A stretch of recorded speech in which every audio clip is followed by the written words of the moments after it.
नमस्कार, राज्यसभा टेलीविज़न में आपका स्वागत है।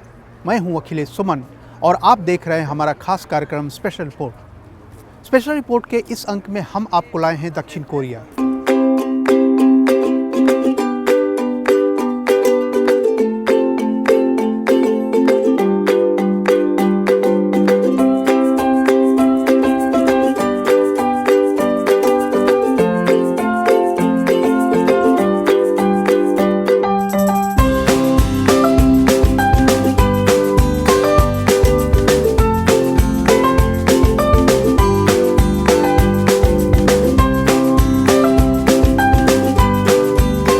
एक समय दक्षिण कोरिया युद्ध से छत-विछत था और भारत की तरह ही एक अविकसित राष्ट्र था।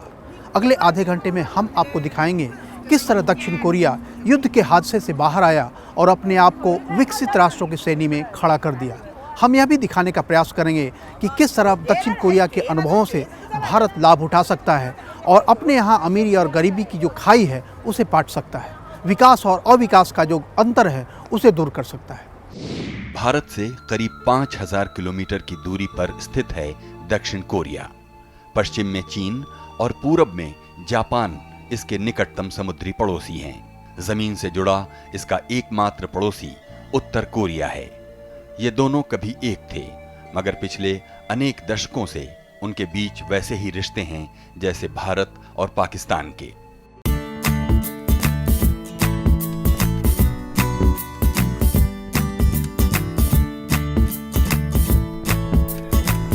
राज्यसभा टीवी की टीम दक्षिण कोरिया की राजधानी सियोल पहुंची जब प्रधानमंत्री नरेंद्र मोदी भारत के विकास में कोरिया के सहयोग की संभावनाओं की तलाश में यहां की यात्रा पर थे। प्रधानमंत्री ने इस देश के साथ भारत के खास संबंधों की चर्चा करते हुए दोनों देशों के बीच पुरानी रिश्तेदारी की याद भी दिला दी।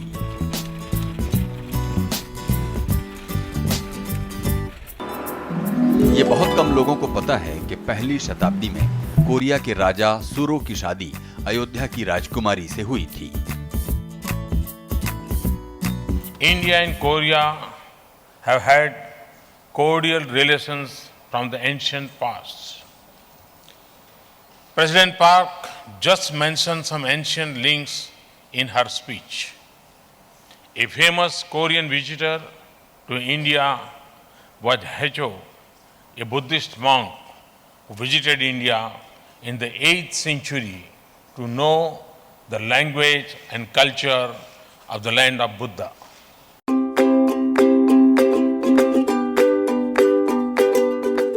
कोरिया गणराज्य, स्वस्थ, खूबसूरत और ऊर्जावान लोगों का देश।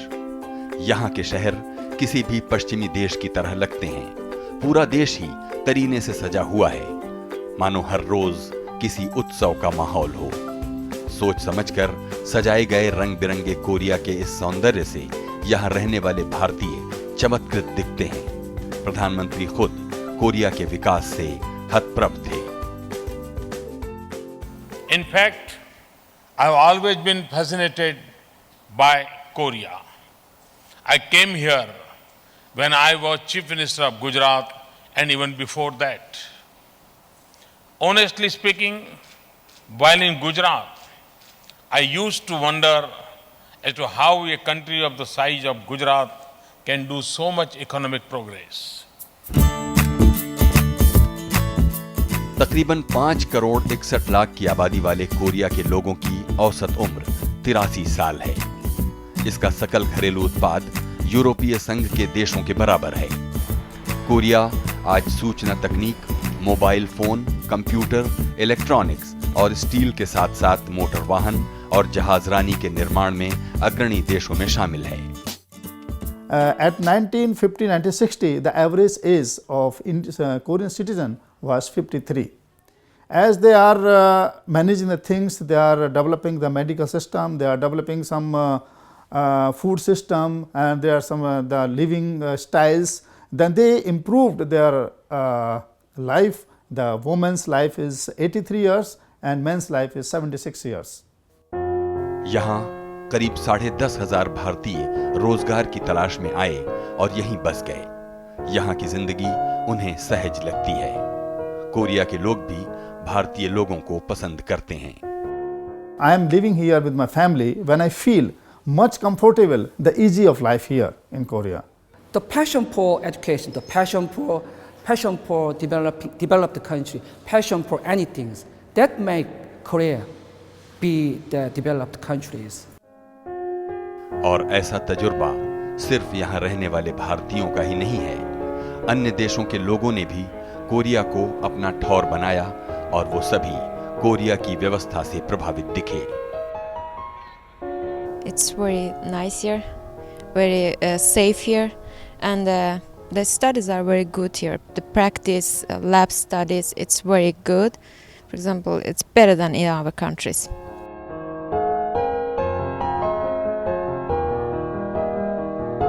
इस विश्वविद्यालय का नजारा देखिए, सब कुछ व्यवस्थित। यहाँ आकर यहाँ के लोगों की मेहनत और लगन से प्रभावित हुए बिना आप नहीं रह सकते। विश्वविद्यालय के भवन, उनकी साज सज्जा, उनका कैंपस भी लोगों को देश के विकास के लिए जमकर काम करने को प्रेरित करता है। कोरिया के राजनीतिज्ञों और अफसरशाही की इसी समझदारी ने इस देश को ऐसी ऊंचाइयों तक पहुंचाया है। People are very hardworking and they study a lot of time, so I think that's a strength in Korea.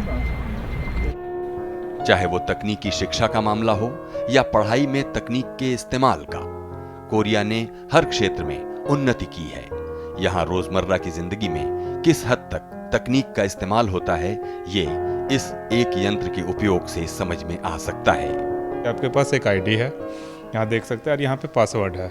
आप यहाँ आईडी पासवर्ड डालेंगे तो आपका नाम आ जाएगा, ठीक है। जब नाम डालेंगे तो आ गया, तो आपको क्या चाहिए, तो इसमें अलग अलग कैटेगरी हैं। मार्कशीट चाहिए तो मार्कशीट मिलेगा, आपने कब रजिस्ट्रेशन करवाया, कौन सा कोर्स कर रहे हैं, उसका सारा चीज़ इससे प्रिंट आपका हो जाएगा।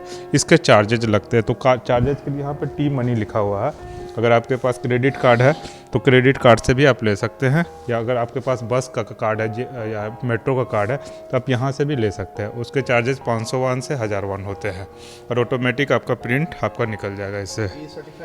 हाँ, ये सर्टिफाइड होती है, इसमें सारे स्टाम्प सारे लगे हुए रहते हैं। कोरिया के इन मकानों को देखिए, सड़कों पर नजर डालिए, ये दुनिया के किसी विकसित देश को टक्कर देती नजर आएंगी। मोटर कारों और रेलगाड़ियों के मामले में भी कोरिया आज अमेरिका हो या यूरोप या चीन या जापान, सबकी बराबरी पर है। चाहे बस अड्डे पर जाएं या रेलवे स्टेशनों पर, कोरियाई लोगों की सूझबूझ की छाप हर जगह नजर आती है। यह है कोरिया की train. 여기 12호차. It will stop at Ulsan? Yes. 동대구, next 울산 and 부산. Okay, thank you so much.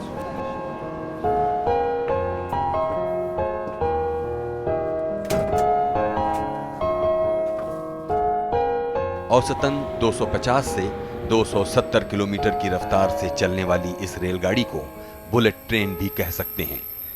Train के अंदर की बनावट हवाई जहाज जैसी लगती है, शोर तो जरा भी नहीं है। दक्षिण कोरिया का ऊपरी ढांचा पूरी तरह अमेरिका और पश्चिमी देशों की तर्ज पर विकसित हुआ है। एशिया के नाम पे सिर्फ यहाँ कोरियाई भाषा है और लोगों का व्यवहार, और सब कुछ पश्चिमी देशों की तरह लगता है।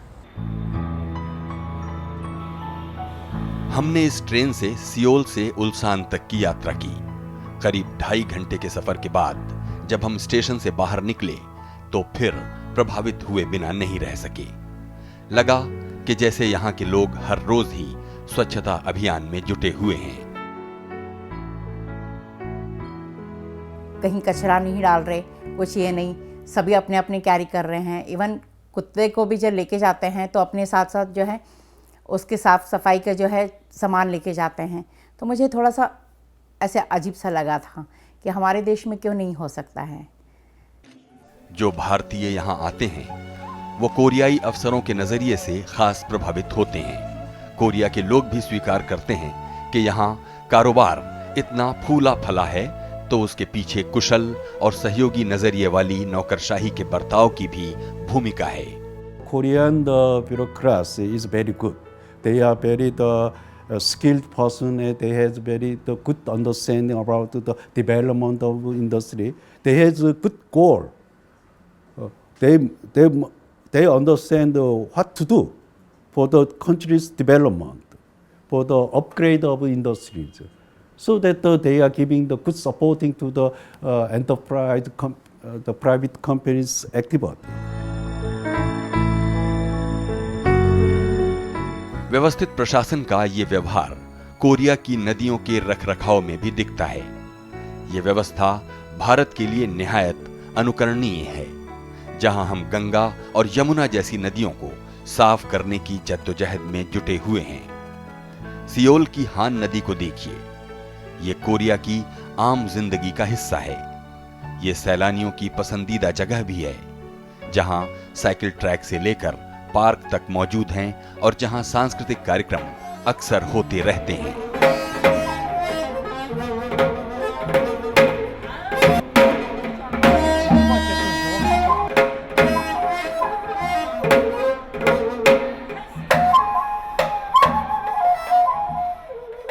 First phase, they are making the infrastructure of the Han River to make the both bank and to make the running aside the road of the river. That is first phase. After then, you know that the Korea has a very big sports game, the Olympic game in 1988. So to prepare that, we make some facility. Functionally we made some development functional of this Han River.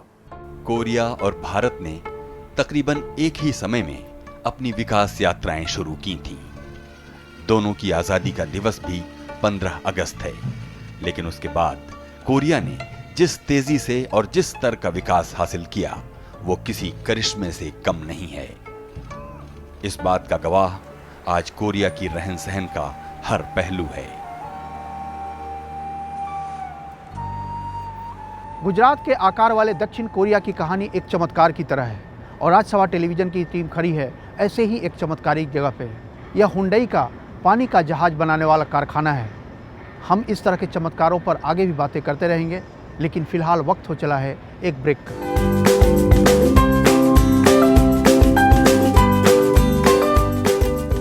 Break के बाद एक बार फिर स्वागत है आपका Rajya Sabha television में। मैं हूं अखिलेश सुमन और आप देख रहे हैं दक्षिण कोरिया के विकास की कहानी। हम अभी खड़े हैं खुंग्यू शहर में, जिसे कोरिया का ऐतिहासिक नगर कहा जाता है, लेकिन यह वही जगह है जहां से आधुनिक कोरिया के विकास की कहानी भी शुरू होती है, जिससे भारत को भी बहुत कुछ सीखना है।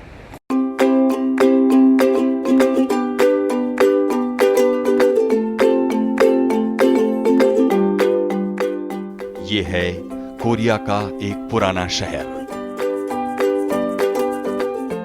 कोरिया ने अपनी विरासत को बखूबी संभाल रखा है।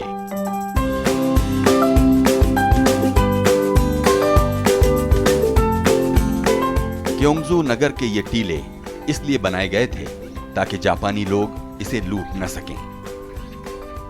मिस्र की पिरामिड के अंदाज में बनाए गए ये टीले कोरिया की सांस्कृतिक विरासत के प्रतीक हैं। जापानियों के डर से लोग इस टीले के अंदर आभूषण और संपत्तियां छुपाने लगे। 옛날에 왕들이 돌아가시면은 가족들 이렇게 기금속이나 모든 좋은 것들을 다들 같이 묻어주는 어떤 의례가 있었어요. 근데 그렇게 하면서 있었던 곳인데 세월이 지나면서 무덤은 있는데 발굴을 해보니까네 왕들이 지었던 그게 기금속 이런 거 그래서 일본에서 이거를 갖다가 그걸 해체하기 위해서 일단은 와가지고 보니까네 모든 자료들이 कोरिया ने जब जापान से मुक्ति पाई तो दुनिया के सबसे विकसित औद्योगिक देशों में एक बन गया। हमने कोरिया की औद्योगिक उपलब्धि का जायजा लेने के लिए उल्सान में पानी के जहाज बनाने वाली कंपनी ह्यूंदाई का दौरा किया। अपनी स्थापना के बाद से इस कंपनी ने लगभग 2000 जहाज बनाए हैं। एक साल में यह करीब 80 जहाज बना लेता है। ह्यूंदाई ने मालवाहक जहाज बनाए हैं तो वो पनडुब्बी और परमाणु ईंधन से चलने वाले जहाज भी बना रही है। now we have our own technology in every field of that. You understand our shipbuilding industry also. Sometimes we only follow, but nowadays we are best one in global. Korea के विकास का इतिहास बहुत ही रोचक है। एक समय था जब कोरिया भारत से भी ज्यादा पिछड़ा था। उसकी हालत कांगो से भी बदतर थी। वो जापान का उपनिवेश था। 1945 में दूसरे विश्व युद्ध में जापान की हार के बाद कोरिया को आजादी मिली,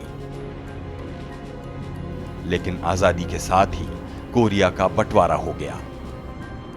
25 जून 1950 से उत्तरी और दक्षिण कोरिया के बीच जंग छिड़ गई। हम हैं दक्षिण कोरिया के नेशनल सेमेट्री के सामने। कोरिया युद्ध में मारे गए सैनिकों की याद में इसे बनाया गया है, लेकिन यह भी सच है कि भारत और कोरिया के गहरे संबंध भी इससे उजागर होते हैं।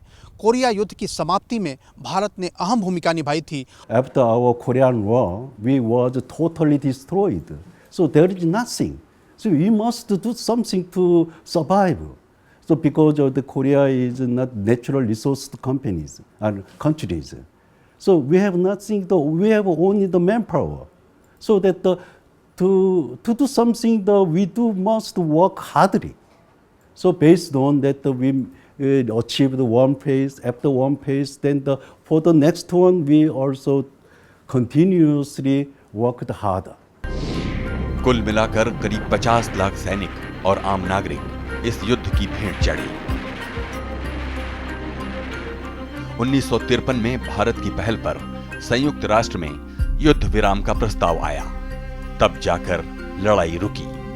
लेकिन युद्ध के बाद कोरियाई लोगों ने जिस आत्मविश्वास और पक्के इरादे का परिचय दिया, वो अनुकरणीय है। One of the things which he encouraged the most was that South Korea should become, as far as possible, a country that is economically independent. You must remember South Korea, like India, also had 5-year plans which Park Chung-hee started in 1960. Like India, South Korea also went through extensive land reforms in 1948. Like India, South Korea also wanted to develop its industry around import substitution. But not import substitution alone, export promotion and import substitution. Korea ने बड़े उद्योग, उच्च तकनीक और रसायन उद्योग को मजबूत करने का रास्ता अपनाया। चाहे निजी क्षेत्र हो या सरकारी क्षेत्र, सभी को सरकारी योजना के मुताबिक इन्हीं क्षेत्रों में निवेश करने के लिए प्रेरित किया गया। भारत की तरह उन्होंने भी पंचवर्षीय योजना अपनाई, लेकिन नतीजे दोनों जगह एक जैसे नहीं रहे। नतीजा हुआ कि दक्षिण कोरिया की अर्थव्यवस्था में 1969 से 1985 के बीच 13 गुना बढ़ोतरी हुई। यहाँ के 90% लोग किसी न किसी तकनीक में हुनरमंद हो गए। सैमसंग, एलजी, ह्यूंदाई जैसी कंपनियों ने पूरी दुनिया में अपनी विजय पताका लहरा ली। There were many corrupt bankers also, many corrupt people in the industry as well, and many corrupt people in the industry were also in the government, and all those things were there. The Americans said that those corrupt bankers should be put in jail. You know, what the South Koreans did instead, cleverly, was they told those people that all your shares in the bank will now be used in industry for import substitution, export promotion. So the money was used in heavy industry. You know, so corrupt people had to pay for South Korea's development. प्रधानमंत्री नरेंद्र मोदी जब Korea में थे तो उन्होंने भी ह्यूंदाई company का दौरा किया। वो सीईओ फोरम की बैठक में भी शामिल हुए। उनका इरादा साफ था, भारत को कोरिया के अनुभवों से लाभ उठाना है। भारत और कोरिया के आर्थिक संबंध अभी तक कोरिया से उपभोक्ता सामग्रियों और इलेक्ट्रॉनिक उपकरणों और कार जैसी चीज़ों के आयात की रही है। अब भारत इस परिभाषा को बदलना चाहता है और कोरिया ने जो तकनीकी उपलब्धि हासिल की है उससे भारत में संयंत्र लगाना चाह रहा है, ताकि भारतीय लोगों को भी फायदा हो और कोरिया को भी लाभ हो। प्रधानमंत्री नरेंद्र मोदी जब देश से बाहर होते हैं तो वो संबंधित देशों में भारतीय लोगों से मिलते हैं। साथ ही मेक इन इंडिया मिशन में भागीदारी के लिए वहां के उद्योगपतियों को प्रेरित करने का प्रयास करते हैं। हमने सियोल में उनकी सभा में आए लोगों से बात की। फिर सीईओ फोरम में शामिल भारतीय उद्योगपतियों का मन समझने का प्रयास किया। कोरियन कंपनीज जो इंडिया में काम कर रही हैं वो उनको काफ़ी सक्सेस मिली है। उस सक्सेस को और बढ़ोतरी देने की दरकार है और कोरिया का इंफ्रास्ट्रक्चर प्रोजेक्ट एग्जीक्यूशन ये नई एरियाज खुल रही हैं भारत में जहां कोरियन कंपनीज काफ़ी कुछ काम कर सकती हैं। आज जिस तरह भारत पूरी दुनिया में विदेशी निवेशकों की तलाश कर रहा है, वैसे ही कोरिया ने भी शुरुआत में जापान और पश्चिमी देशों से प्रत्यक्ष विदेशी निवेश को आमंत्रित किया, लेकिन बाद में वो तकनीक के विकास में भी अग्रणी हो गया। कोरिया सरकार ने उद्योगों के लिए 1% जैसे सस्ती दर पर कर्ज दिए। स्थिति ये हो गई कि बाद में चीन में भी दक्षिण कोरिया ने बड़े पैमाने पर तकनीकी और पूंजी निवेश किया। Even when foreign direct investment was invited, it was invited after a lot of hesitation. They didn't jump at it. Even till about 1985-86, foreign direct investment was less than 0.3% of GDP. They didn't pay much attention to foreign direct investment. And they said whenever there is foreign direct investment, by the way, you can't have foreign managers and foreign technicians. They have to be local. So he wanted to absorb, Korea to absorb the technology, South Korea to absorb the technology. So these large business houses were, you might say, pampered by easy business bank loans so that they might do well in business, from import substitution to export promotion. इसलिए भारत को ये नहीं सोचना है कि Korea से हम क्यों सीखें। मौका भारत का है क्योंकि अब चीन कोरियाई कंपनियों की जगह अपनी घरेलू कंपनियों को तरजीह दे रहा है। ऐसे में कोरियाई कंपनियों का नया मकाम भारत बन सकता है। इस बारे में हमने वहां के उद्योगपतियों के मन की थाह ली। We have a capacity of a manufacturing industry, and India has a very strong initiative for Make in India policy, and we can cooperate in terms of the management skill and technology and R&D and training the people in manufacturing sector.